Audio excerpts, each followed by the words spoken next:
সুপ্রিয় দর্শক, আপনাদের সবাইকে আমন্ত্রণ সাম্প্রতিক বিষয় নিয়ে চ্যানেল আর বিশেষ আয়োজন মেট্রোপলিটন ইউনিভার্সিটি কথাবার্তায়।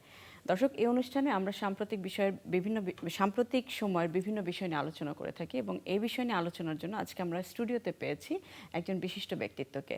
আমি প্রথমে তার সাথে পরিচিত হয়ে আসছি। আমাদের সাথে আছেন মাসুদ খান, অ্যাডভাইজার, ক্রাউন সিমেন্ট গ্রুপ। আপনাকে স্বাগত আমাদের অনুষ্ঠানে।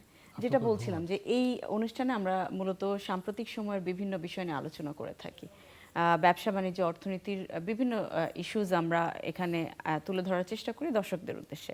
আমি প্রথমে একটু জানতে চাচ্ছি, যেহেতু আপনি একটা ইন্ডাস্ট্রিয়াল একটা সেক্টরে অনেক দিন ধরে ইনভলভ, একটা সেক্টর নিয়ে কাজ করছেন যেটা আমাদের ডেভেলপমেন্টের জন্য অনেক বেশি গুরুত্বপূর্ণ ভূমিকা পালন করে।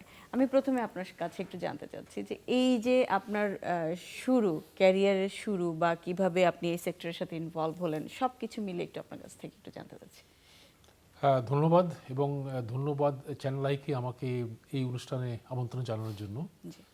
তো আমি আসলে সিমেন্ট সেক্টর এখন প্রায় আমার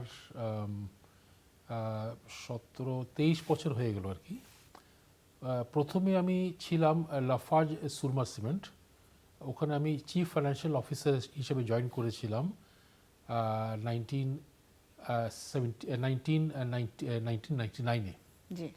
সো ওখানে দীর্ঘ 18 বছর ছিলাম এবং মোটামুটি এই কোম্পানিটা অনেকটা শুরু আমার হাতেই হয়েছিল এবং সেই সুবাদে এই সিমেন্ট সেক্টরের সাথে আমার পরিচিতি এবং বিগত 23-24 বছর এই সেক্টর আছি এবং 18 বছর ছিলাম as chief financial officer of Lafarge Surma, যেটা এখন লাফার্জ হোলসিম হয়ে গেছে। ইনফ্যাক্ট মার্জারটা যখন হয়েছিল তখন এটা আমার হাতেই হয়েছিল মার্জারটা, বাংলাদেশ ব্যাংকের অ্যাপ্রুভাল সব আমি নিয়ে এসেছিলাম। এরপর আমি ছেড়ে আমি ক্রাউন সিমেন্টে আসি। ক্রাউন সিমেন্টে ইনিশিয়ালি আমি ছিলাম 1 বছর অ্যাজ চিফ এক্সিকিউটিভ অফিসার, এরপর আমি chief adviser to the group হয়ে গেলাম এবং এটাও প্রায় এখন 6 বছর হতে চললো আর কি। টাইম ফ্লাইজ যেটা বলে আর কি। এই হচ্ছে আমার সংক্ষিপ্ত পরিচিতি as far as the cement sector is concerned. জি, আমরা শুনেছি আপনি ইউনিলিভারেও ছিলেন। আমি আসলে ইউনিলিভার কনজিউমার কেয়ারের চেয়ারম্যান। আচ্ছা। আর এছাড়া আমি আবার সিঙ্গার বাংলাদেশের বোর্ডে বসি, আর কমিউনিটি ব্যাংক যেটা আছে পুলিশের ব্যাংক, ওটার বোর্ডেও আমি বসি। জি, অনেক ডাইভার্সিফাইড সেক্টরের সাথে আপনি ইনভলভ। একটু স্যার জানতে চাই যে এই যে আসলে আমাদের এখন যে ইন্ডাস্ট্রির অবস্থা বা এই সিচুয়েশনে এখন বিভিন্ন আপনার এলসির প্রবলেম হচ্ছে, র ম্যাটেরিয়ালস আনতে প্রবলেম হচ্ছে, ডলারের রেট বাড়াতে একটা ইম্প্যাক্ট পড়ছে, সব কিছু মিলিয়ে এখন এই সেক্টরের অবস্থাকে আপনি কিভাবে দেখছেন? তো এটা আসলে এই যে বর্তমান সমস্যা যেটা আমরা দেখছি as far as the dollar crisis যেটা আমরা দেখতে পাচ্ছি, এটা আমি বলবো পুঞ্জীভূত। পুঞ্জীভূত এই কারণে যে আমরা গত 15-20 বছর যেটা আমরা দেখে আসছি বা এরও বেশি, সেটা হচ্ছে যে আমাদের এক্সচেঞ্জ রেটটা ছিল ম্যানেজড, অর্থাৎ বাংলাদেশ ব্যাংক এটাকে মোটামুটি ফিক্স করত। তবে যারা ইকোনমিস্ট এবং যারা ফাইন্যান্সের ছাত্র তারা জানে যে আসলে এটা ঠিক না। ঠিক না এই কারণে যে কয়েকটা থিওরি আছে আপনার, যেরকম একটা বলি আমরা ইন্টারেস্ট রেট প্যারিটি থিওরি, একটা বলি আমরা পারচেজিং পাওয়ার প্যারিটি থিওরি, পিপিপি যেরকম পরিচিত, এবং আরেকটা আমরা বলে থাকি রিয়েল এফেক্টিভ এক্সচেঞ্জ রেট। আপনি যদি তিনটা সূচি দেখে থাকেন, বাংলাদেশের কারেন্সি এভরি ইয়ার ডেপ্রিসিয়েট করার কথা এগেইনস্ট ইউএস ডলার। আপনি যদি ইনফ্লেশন ডিফারেন্সিয়াল দেখেন, আপনি যদি RER দেখেন, এভরি ইয়ার দ্য টাকা শুড হ্যাভ ডিভ্যালুড। বাট আমরা যদি অতীত দেখে থাকি, আমরা দেখব যে একসময় 70 টাকা অনেক বছর ছিল, এরপরে 84 টাকা অনেক বছর ছিল, হঠাৎ করে এই ডিভ্যালুয়েশনটা শুরু হয়ে গেল। এবং ডিভ্যালুয়েশনটা শুরু হয়ে গেল because of a number of factors, যেটা আমরা মোটামুটি সবাই জানি। এবং পোস্ট কোভিডে হয়েছে আপনার এই সমস্যাটা, কারণ কোভিডের সময় আসলে আমাদের সমস্যা এই কারণে হয়নি বিকজ আমাদের একটা বড় ইম্পোর্ট হচ্ছে অয়েল। জি। আর রেমিটেন্স হচ্ছে আমাদের একটা বিগ ইনফ্লো, আর এক্সপোর্টও বিগ ইনফ্লো আমাদের। এক্সপোর্টটা কিছুটা কমে এসেছিল, but remittance was very strong because unofficial channel তখন বন্ধ হয়ে গেছিল। আর অয়েল প্রাইসটা অনেক কমে গেছিল, এই কারণে হঠাৎ করে আমাদের রিজার্ভটা অনেক বেড়ে গেছিল। 48 বিলিয়ন আমরা অফিসিয়ালি বলি, actually it is 40 billion under the new IMF rules. But এর পরবর্তীতে আমরা যেটা দেখতে পেলাম পোস্ট কোভিড, যে আপনার কমোডিটি প্রাইসেস হঠাৎ করে বাড়া শুরু করলো, oil prices went to record highs, এবং এর পরবর্তীতে আমরা এই পতনটা দেখতে পেলাম as far as the dollar is concerned. এবং আজকের সিচুয়েশন আমরা সবাই জানি in terms of how the dollar scarcity is there, এবং এখানে অনেকগুলো কারণ আছে যে ডলার স্ক্যাসিটিটা কেন এখনও কন্টিনিউ করছে, কেন এত persistent despite Bangladesh banks many efforts to solve this issue, কিন্তু আমরা এখনও পর্যন্ত সেরকম কোনো শর্ট টার্ম সলিউশন দেখতে পাচ্ছি না এখনো। তো সেই ক্ষেত্রে এই যে ইন্ডাস্ট্রিগুলো এখন যেভাবে আছে, বা এই যে আপনি ক্রাইসিসের কথা যেটা বলছেন, বা সবাই যেটা ফেস করছে, তো একটা পর্যায়ে হয়তো আমরা সেই ক্রাইসিস থেকে উত্তরণ পাবো, কিন্তু এখন যেটা হচ্ছে যে ব্যাংকগুলো তো লিকুইডিটি ক্রাইসিস আছে, নতুন কোনো ইন্ডাস্ট্রি কিন্তু সেভাবে গড়ে উঠছে না। তো সেই জায়গাতে আসলে আপনি একজন এক্সপেরিয়েন্সড একজন ইন্ডাস্ট্রির সাথে ইনভলভ, অনেক বছর ধরে আপনি ইনভলভ, আমি আপনার কাছ থেকে একটু জানতে চাই যে এই বিষয়ে যারা এখন নতুন করে ব্যবসা বাণিজ্য শুরু করতে যাচ্ছে তাদের আসলে করণীয়টা কি? এখন যারা নতুন করে শুরু করতে যাচ্ছে এরা বেশ কয়েকটা চ্যালেঞ্জ দেখতে পাচ্ছে, যারা নতুন উদ্যোক্তা। চ্যালেঞ্জটা কোথায় আমি আপনাকে বলি। একটা হচ্ছে যে borrowing cost has now gone up quite a lot as we see, because Bangladesh bank smart rate introduce করার পরে এখন তো স্মার্ট রেট হচ্ছে আপনার 7.72%, 6 মান্থ ট্রেজারি বিলের অ্যাভারেজটা, প্লাস স্প্রেড অফ 3.75%, তাহলে 11.5% হয়ে যাচ্ছে। এবং আমরা জানি as we speak T-bill rate is now around 11.2-11.4%, এবং the escalation is very very steep, কারণ গভর্নমেন্টের বোরোয়িংটা is very strong, revenue deficit হয়ে গেছে, তারা অনেক বোরোয়িং করছে এখন। যেহেতু বোরোয়িং করছে ultimately they have to pay higher for the borrowing. So এই যে চ্যালেঞ্জটা ইন টার্মস অফ, আমি একটা যখন ব্যবসা নতুন একটা ইন্ডাস্ট্রি করব, এই ইন্ডাস্ট্রিতে তো আমার একটা প্রজেক্ট ফিজিবিলিটি করতে হবে, এবং সবাই তো একটা মেজর পোর্শন অফ ফাইন্যান্সিং হচ্ছে ব্যাংক লোন, কারণ ক্যাপিটাল তো মানুষের নাই, কম, number one. Number two, with all due respect to a lot of entrepreneurs, যেটা আমি দেখে থাকি ইন প্র্যাকটিস, যে ধরেন একটা প্রজেক্টের কস্ট হচ্ছে 100 টাকা, 70 টাকা ব্যাংক আমাকে বড় জোর লোন দেবে, বড় জোর 60 থেকে 70, বাকি ক্যাপিটালটা আমার দেওয়ার কথা। But what a lot of entrepreneurs do in Bangladesh is this, that তারা প্রজেক্ট কস্টটাকে বাড়িয়ে ধরে তাদের পুরো লোনটাই ক্যাপিটালটা কভার করে ফেলে। So the project becomes unviable at the outset. On top of that, যদি আপনি দেখেন যে interest rate is so high for the borrowing, it becomes very difficult to make the project viable. Number two হচ্ছে যে current situation যেটা আমরা দেখতে পাচ্ছি, stubbornly high inflation, এবং এই ইনফ্লেশনটা is not going down, is very very stubborn, এটা কমতেই চাইছে না। এই কারণে যে একটা হচ্ছে যে already money market is very tight, interest rates are very high, on top of that আমরা সব কিছুই ইম্পোর্ট করে থাকি maximum, so import cost is very very high. এই কারণে ইনফ্লেশন যেটা হয়ে গেছে, এই inflation is pinching the consumers, যারা স্পেন্ডিং করে থাকে। এবং আমি যেটা দেখতে পাচ্ছি across all sectors, across all FMCGs, there is a decline in volume, because customers are now prioritising the spending. আমার যদি 100 টাকা থাকে, প্রথমে আমি খরচ করব কিসে? খাবারে খরচ করব, বেসিক নিডগুলো, বাসস্থান নিয়ে লাস্টে গিয়ে আমার সো কল্ড লাক্সারিজ আমি খরচ করবো আর কি। এই কারণে অ্যাক্রস অল সেক্টরস আমার এমনও তথ্য আছে যে in some sectors food consumption has gone down. So এই সিচুয়েশনে আমরা যখন ইনভেস্ট করব আমরা দেখব যে আলটিমেটলি ডিমান্ডটা কীরকম, এবং so far the demand is very very weak this ইয়ার, এবং আমরা মনে করি যে next 1 or 2 years also this syndrome will continue until such time the economic indicators show a better trend.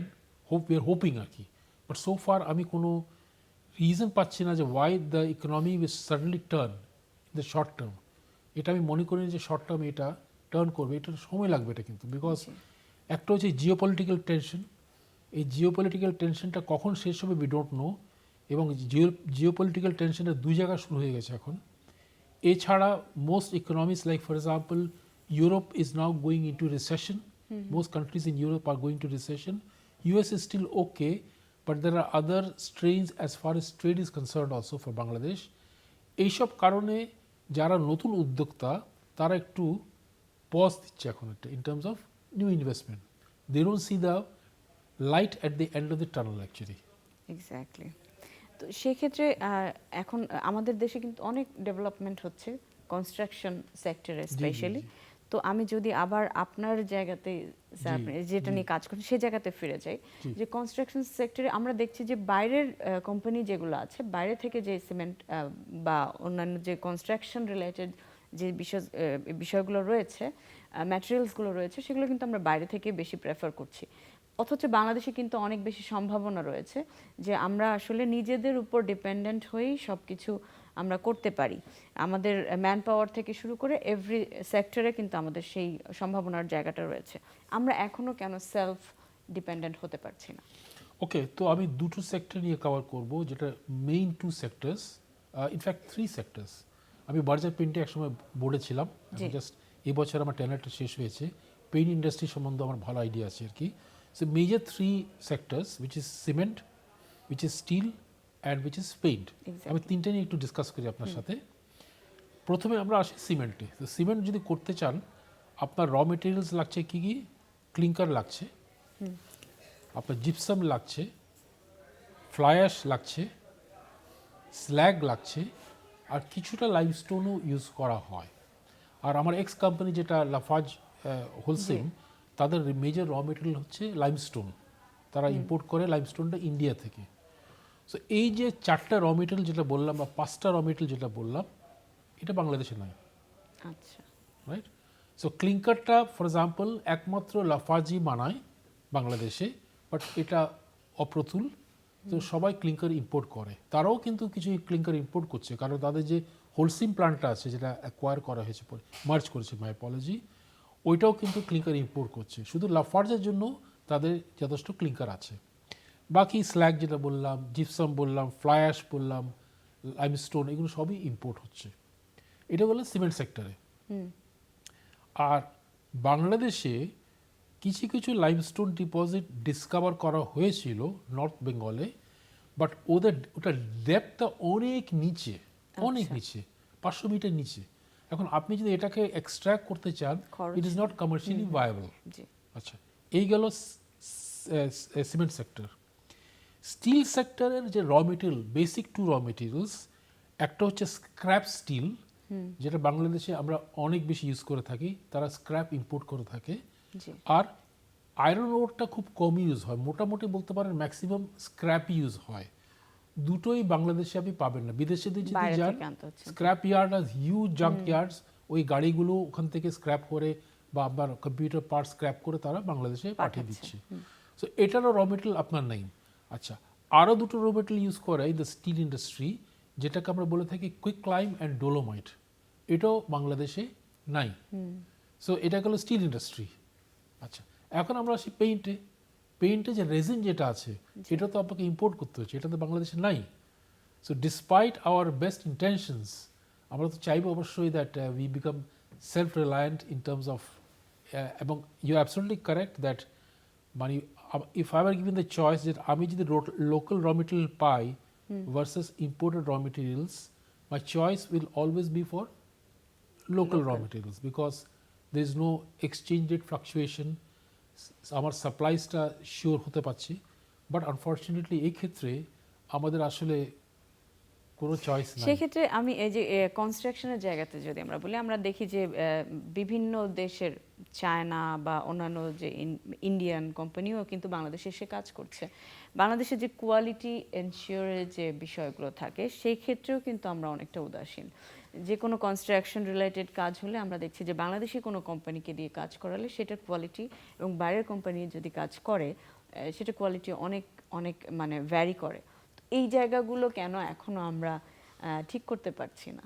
আচ্ছা, এখানে একটু আমি আপনাকে একটু স্মল একটা দিই, কারেকশন দিই। সেটা হচ্ছে যে বিদেশি কোম্পানি যেগুলো বাংলাদেশে কাজ করছে, লাইক ফর এক্সাম্পল মেট্রো রেলের জন্য কাজ করলো বা এলিভেটেড এক্সপ্রেসওয়ের জন্য কাজ করলো, বাট র মেটেরিয়ালটা তারা লোকালি সোর্সিং করছে। Like crown cement for example, we supplied to all the major works across Bangladesh, elevated expressway বলেন, মেট্রো রেল বলেন, সব জায়গাতে আমরা সাপ্লাই করে থাকি। এবং এখানে কিন্তু বাংলাদেশে এখন মোটামুটি আই উড সে, বিকজ হয় কি আপনার যারা বিদেশি কোম্পানি যারা থাকে তারা একটা কাজ করে থাকে, সেটা হচ্ছে যে প্রত্যেকটা incoming raw materials they have very strict quality standards, right? এটা একটা পয়েন্ট। নাম্বার টু হচ্ছে, coming to my company Crown Cement, আমরা আরেকটা গর্ব নিয়ে থাকি যে বিগত 20 বছরে we are the export leaders. আমরা ইন্ডিয়াতে এক্সপোর্ট করে আসছি বিগত 20 বছর এবং we are the export leaders. এখন একটা ফরেন কান্ট্রি আমাদের দেশি সিমেন্ট কেন নেবে? Because it is meeting the stringent quality standards. একইভাবে স্টিল যদি বলে থাকেন, আমাদের সিস্টার কোম্পানি জিপিএইচ ইস্পাত আছে, কোয়ান্টাম যেটা এখন তারা করেছে, the latest technology in the world, quality is very very very good. The purity is 96% আপনার স্টিলের, the highest in Bangladesh and across the globe also আপনার। এখন কিন্তু বাংলাদেশে আপনি দেখেন যে আমার ex company is a multinational company, but ওরা কিন্তু অনেক পিছিয়ে আছে compare to Crown Cement. We are number 5, they are number distant number 6। So quality নিয়ে এখন কিন্তু বাংলাদেশে মোস্ট ম্যানুফ্যাকচারার্স আসলে কোয়ালিটি প্রোডাক্টস এখন করছে কিন্তু আসলে। আচ্ছা, তো সেই ক্ষেত্রে এই যে কনস্ট্রাকশনের বাইরে যে যদি আমরা বলি যে এক্সপোর্টের কথা যেটা বলছিলেন, যে এক্সপোর্ট ক্রাউন সিমেন্ট বাইরে এক্সপোর্ট হচ্ছে বা অন্যান্য বিভিন্ন আমরা যেগুলো বাংলাদেশে উৎপাদন হচ্ছে সেগুলো এক্সপোর্ট হচ্ছে, তো এই যে ডলার ক্রাইসিস অর এলসি প্রবলেমের জন্য কি এক্সপোর্ট এখন তুলনামূলকভাবে কমেছে না একই পর্যায়ে আমরা আসলে মেনটেন করতে পারছি? ওকে, সো এক্সপোর্টটা তো ধরেন ইট ডাজ নট, মানে the dollar crisis is not impacting my exports in that way, because as long as I can manufacture, so the issue is that dollar crisis কি আবার ম্যানুফ্যাকচারিং এ impact করছে কিনা, production কমে, right, কমছে কিনা। তো এইটার উত্তরটা আমি আপনাকে এইভাবে দেব, দ্যাট এটা আসলে it varies from company to company. So ধরেন if I look at the industry, the cement industry in Bangladesh, যেখানে প্রায় 33টা প্লেয়ার আছে, এর মধ্যে বড় 10 জন যারা আছে তারা কিন্তু মোটামুটি মার্কেটটা 80% কন্ট্রোল করে। এবং ব্যাংকদের একটা প্রবণতা থাকে যে বড় যারা তাদেরকে টাকা দেয়, বড় যারা তাদেরকে আপনার ডলার দেয়। আর এখন বাংলাদেশে যে ঘটনাটা ঘটছে এটা হচ্ছে একটু ভিন্ন, in the sense that official rate হচ্ছে 109.75। আমি যখন ব্যাংকের কাছে যাচ্ছি, বললাম যে একটা এলসি খুলতে চাই, ব্যাংক বলছে তো অফিসিয়াল রেটে তো আমার কাছে কোনো ডলার নাই, এক্সপোর্টার আমাকে এক্সপোর্ট রেমিটেন্স দিচ্ছে না। আপনি যদি ডলার চান, আমি কোনো একটা রেমিটেন্স হাউসের সাথে ডিসকাস করে বলতে পারি যে কত রেট পড়বে। তখন সে একটা রেমিটেন্স হাউসে গিয়ে বললো যে আমার $1 মিলিয়ন লাগবে, কী রকম রেট হবে? তখন সে বললো যে 122 টাকা, 123 টাকা। তখন ব্যাংক আমারও বললো যে 123 টাকা প্লাস আমার মার্জিনটা আর কি আপনার। সো এই এক্সট্রা টাকাটা দিতে হচ্ছে এবং এই এক্সট্রা টাকা দিলে রেমিটেন্সটা আসছে। এটা একটা মজার বিষয়, কিন্তু মজার বিষয় এই কারণে যে আমাদের আগে যে রেমিটেন্সটা হচ্ছিল through unofficial channels and official channels, unofficial চ্যানেলে মাঝখানে অনেক বেশি হচ্ছিল, because the there was a big difference between the official rate and the unofficial rate. এখন যখন রেমিটেন্স হাউসগুলো মানে আনঅফিসিয়াল রেটের সমান সমান অফার করছে, যারা রেমিটার তারা তো উৎসাহ পাচ্ছে, বিকজ একে তো ওইটা রেট পাচ্ছে, প্লাস রেমিটেন্সের জন্য 2.5% তারা একটা প্রণোদনা পাচ্ছে। এই কারণে কিন্তু হঠাৎ করে দেখেন লাস্ট 2 মান্থসে আমাদের remittance has really short up. But unfortunate পার্টটা হচ্ছে যে এই যে রেমিটেন্স বেড়ে গেছে, এই টাকাটা কিন্তু আমার রিজার্ভের কোনো প্রতিফলন হচ্ছে না, বিকজ ইনফ্লো এবং আউটফ্লোর সাথে সাথে হয়ে যাচ্ছে। কিন্তু সো আগে যে আনঅফিসিয়াল পার্টটা হচ্ছে কিছুটা এখন আপনার অফিসিয়াল হয়ে গেছে। সো যেটা বলার চেষ্টা করছিলাম আপনাকে, যে বড় এবং ছোট, বড় যারা আছে তারা কিন্তু মোটামুটি ব্যবসা করে যাচ্ছে, ছোটরা অনেক সাফার করছে। এখন দুইটা কারণে সাফার করছে। একটা হচ্ছে dollar is become very expensive for them, number 1। Number 2, supply চেইনে তারা কিন্তু ইম্প্যাক্টেড হচ্ছে। তারা এখন কিন্তু অনেক ক্ষেত্রে ক্লিঙ্কার টাইম মতো ইম্পোর্ট করতে পারে না, ট্রেডারের কাছ থেকে কিনে দাম বেশি পড়ে, এলসি খুলতে পারছে না। এই কারণে বড়রা বড় হয়ে যাচ্ছে, ছোটরা ছোট হয়ে যাচ্ছে। এবং একটা তথ্য আপনাকে দিই, এই বছরে from January to November compare to last year January to November, year on year cement market degrowth হয়েছে about 1%। But the bigger guys have grown and the smallers have declined. এটাই আসলে আমাদের মানে প্রেক্ষাপটে আমরা দেখছি যে এটা অনেক বড় একটা চ্যালেঞ্জ হয়ে দাঁড়িয়েছে, যে ছোট ছোট ইন্ডাস্ট্রি যেগুলো আছে সেগুলো আসলে সার্ভাইভ করতে পারছে না। আমরা অনুষ্ঠানের শেষ পর্যায়ে চলে এসেছি। আমি লাস্টলি আপনার কাছে একটু জানতে চাই যে এই যে এখন একটা আমাদের দেশে পলিটিক্যাল সিচুয়েশন থেকে শুরু করে সবকিছুতে একটা অস্থিরতা রয়েছে, তো একজন ব্যবসায়ী এখন সবকিছু চিন্তা ভাবনা করে করছে। আপনি যেটা বলছিলেন যে ফিউচার নিয়ে তারা শঙ্কিত। আমি একটু আপনার কাছ থেকে জানতে চাই যে আসলে আমাদের আতঙ্কিত হওয়ার অথবা নিজেদের বুঝে শুনে যাওয়ার জায়গাটাকে কতটুকু মেনটেন করে যাওয়া উচিত যারা আসলে ব্যবসা সেক্টরের সাথে ইনভলভ? আমি যেটা মনে করি দ্যাট মানে over my many years of experience, আমি একটা কথায় বিশ্বাস করে থাকি, that every crisis offers an opportunity. Exactly right. যেমন করোনা আমাদের অনেক অপরচুনিটি ক্রিয়েট করেছে। Absolutely, corona opened up new opportunities, specially in e-commerce. যেটা একসময় বাংলাদেশে ই-কমার্স বলে জিনিসটাই জানতাম না, এখন e-commerce is really flourishing now. Facebook marketplace is very very vibrant today in Bangladesh. So every crisis offers an opportunity.